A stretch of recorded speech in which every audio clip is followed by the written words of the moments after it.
So hello my dear friends, welcome back, welcome to your channel Cooking Astrology. First of all, I would like to thank all of you for subscribing my channel and liking my videos. Thanks a lot. So let's continue our journey, our discussion of planets through Navamsa chart in Vedic Astrology. And in this particular video, let's try to understand Jupiter placement in the 7th house of your D-9 chart in Vedic Astrology.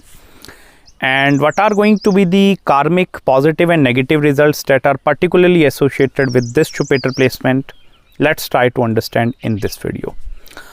Also, first of all, if you don't know what exactly 7th house of the D9 chart and how it differs from the D1 chart, I request you to please go to my playlist section where I have made all the 12 videos. So what 7th house is going to represent, you can watch that video up there. But still, I'm going to give you one basic overview with regards to the 7th house of the D9 chart, and then we are going to combine the energy of Jupiter in it. See, first of all, 7th house of the D9 chart, or the planets which are actually posited up there, they are going to give us the exact indication with regards to the physical character and secondly the emotional character of your spouse and life partner. Now, many people during the consultations, they are going to ask me these questions regarding how my partner is going to be. Is he, she going to be good looking? What kind of a complexion, eyes, body structure? So these physical traits are seen through the 7th house. Even the emotional character of a partner is also seen through this thing. Even if you want to see whether your partner have dealt with some kind of a emotional turmoil or trauma in their life, that is also seen through the planet that is actually posited into the 7th house. So both physical and emotional part is connected with that part.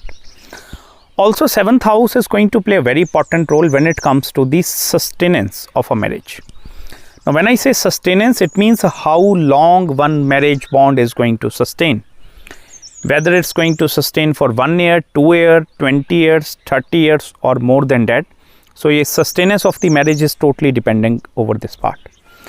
Even the 7th house lord actually, now that is the controller of the 7th house in the D9 chart. This lord is going to show us the direction of a marriage, like in which areas your marriage is going to lead you. And specifically check the 7th house lord of the Navamsha Kundli into the D1 chart, that is your natal birth chart. So in whichever house the 7th house lord of the D9 chart goes, that actually going to show us the direction. Like how or in which direction you are taking your marriage towards. If I will tell you, for example, 7th house lord are forming some connections with the monetary houses, it means the direction of marriage is towards financial security. If it is towards the 10th house, it means that is towards career. If it is in the family houses, children houses, so in whichever house that actually lord goes, that is going to show us the exact direction. Now, it's not the direction which you are going to decide. It's going to be the combination of both male and female charts combined together. Apart from this thing, you also need to check the influence over the Rahu and the Ketu axis, specifically in the Navamsha Kundli. And apart from this, I request you to do check whether there are going to be some planets that are posited into the 1st house of the Navamsha chart or not.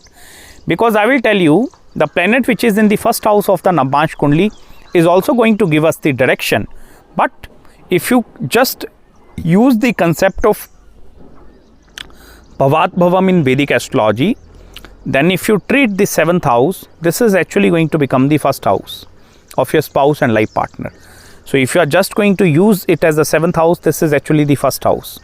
So it also not only represents your emotional and physical, but that is also going to show us the complete journey of your spouse or life partner after marriage.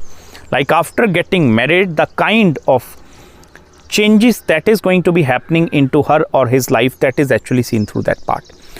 Now, first of all, when the planet like Jupiter goes into the 7th house of the D9 chart, it's actually going to be considered as a very tricky placement, because I have seen multiple charts with Jupiter in the 7th house where relationships are not at all performing well, whereas in certain situations, relationships are very optimal. But I will tell you, with Jupiter in the 7th house, it's going to be an extreme end kind of a situation. It's not going to be an intermediary part. It's not like that it's going to give you some sort of a balance. either it's going to be completely fine or it's going to be completely devastated. Because understand one thing here, the significance of the Jupiter in the Navamsha Kundali is not actually connected with your family-like aspect. It's more deeply interconnected with the spirituality and the spiritual aspects of the life. And that is the reason with Jupiter, particularly in the 7th house, you will see multiple failure in the relationships are going to be present inside these people life. Specifically, look into the first house of the D9 chart as well. If I will tell you any malefic planet, it may be Saturn, Mars, or even benefic planets like Mercury, even planet Moon. If they came into the first house of the Navamsha Kundali, and if the planet is also in the 7th house, like for example in this case it's Jupiter, then what is going to be happen, that approach or the direction is going to take you into different kind of directions. It means your mental focus towards marriage is going to be in somewhat else direction, or your partner is going to be having in some different direction. So it becomes then very difficult for you to concentrate your energy over one secular or one independent goal, and that is the main reason this Jupiter have the capacity to create problems. Second important thing, there is also going to be a lot of philosophical differences which this Jupiter is going to give, and most of the time, depending over the influence over the Rahu and Ketu axis, I humbly request you with this Jupiter placement, try to give preference towards marrying a person totally outside of your caste, creed and cultural background. Because understand one very important thing here, marrying in the same community is also going to become very problematic part. Because Jupiter in Vedic astrology is not only actually governing your 9th house, the Sagittarius, which is the house of spirituality, that is also the house which actually represents the belief systems of the native. So if Jupiter is in the 7th house, it means the belief systems are going to be highly stubborn. You can also call it as a very strong belief system one person is going to be having inside it. But I will tell you, marriage is going to be based over the compromise as well, where you need to do lot of compromises with your spouse and life partner. And that is where the flexibility part and the adaptability part is going to be totally absent inside this Jupiter. And that is the second main problem which have the capacity to create problems into the marriage and the married life aspect. Now, as far as the physical characteristics are concerned, Jupiter is a bulky planet, okay? So it's first of all going to give you that kind of a personality, whether male or female, they are going to be having some bulky structure. I'm not saying they are going to be extremely fat, but they are going to have certain bulkiness present inside them. Apart from this thing, Jupiter is also going to make your partner a very wise person, wisdom and knowledge. Now, I will tell you, wisdom and knowledge is not going to work in the 7th house specifically. Wisdom and knowledge might going to be working into some different aspects of the life. Here, the planets like Mercury, they tend to perform very well, because these planets are having certain level of immaturity present inside them. I have made the video over the Saturn also. The problem with the bulky planets like Shani, specifically Saturn and Jupiter, is that they tend to actually going to restrict or create lot of blockages or boundaries or restrictions around the marriage and the married life aspect. Now, suppose if you look into your D1 chart, you are a more free-minded person, you are having maybe Libra, Mercury or any other that is ruling your ascendant. Now, if for example you are having your Jupiter is into the 7th house of D9 chart, then you are going to be treating marriage as a complete bondage. Because as soon as you are getting married in your life, Jupiter will try to superimpose restrictions. And these are the restrictions which are coming because of the fear. And now you will ask me, like, what is this fear which is associated with this Brihaspati? It depends from chart to chart. In many charts, it's a fear of losing that particular person because of their initial failed relationships. Many a time it's also going to be the fear of criticism from other people, from the society. Many a times it's the fear of financial security. So there is going to be a lot of fear associated with this Brihaspati in the 7th house. And that is the reason when the fear factor is coming into the 7th house of the Navamsha Kundali, the direction and the approach of two people will never going to be the same. So in that way, this Jupiter have the capacity to create the problems up there. The very best approach is to deal with this Jupiter into the Navamsha Kundali. First I give you is to give preference towards having more and more cultural differences. Secondly, I request you to try to find a person with age group of at least 3, 4 or 5 years of age. If you are a male watching this video at the age of 35, look for a younger female. Even if you are a female watching this video at the age of 35, look for some highly mature person. Only in that way this actually have the capacity to create sustenance and survival into the relationship part. Apart from this thing, suppose there are multiple number of planets are also in conjunction with Jupiter, like it's not all alone. Suppose Rahu and Ketu axes are also creating influence up there. Now, as soon as if the multiple planets are in conjunction with Rahu, or Rahu and Ketu axes are in conjunction with Jupiter, first of all look into the D-9 chart wherever the sign of Sagittarius and Pisces are posited. Look into these houses, okay? It may be whichever ascendant you are going to be. Suppose you are Libra ascendant in the D-9 chart, look where the sign of Sagittarius and Pisces are posited. So for Libra people, the sign of Sagittarius is actually in 3rd house and Pisces is in the 6th house. Now, if 3rd and 6th, if that lord is in conjunction with the Rahu, then there are going to be lot of heavy karmic associations connected with the 3rd house of your siblings, and this karma is going to like arrive only after your marriage. 3rd house also represents mass media, communication, journalism. So your career evolving in this field is also going to be totally dependent over the marriage part. Even the 6th house related karma, 6th house is the house of taking loan, mortgage, debt, dealing with enemies, difficulties, health, disease also. So that part is also going to be connected with that part, specifically when Rahu and Ketu are conjunct up there. Apart from this, if this Jupiter is debilitated, this is a Pitru dosha. Now Pitru dosha simply means the ancestral curses are present up there. Now with this Pitri dosha or ancestral curse Jupiter, career is going to be fine. Even your monetary aspect is going to be okay, optimal. Financial part is going to be okay. Marriage is also going to be average. But when it comes to the children or obtaining a child, this is going to create blockages up there.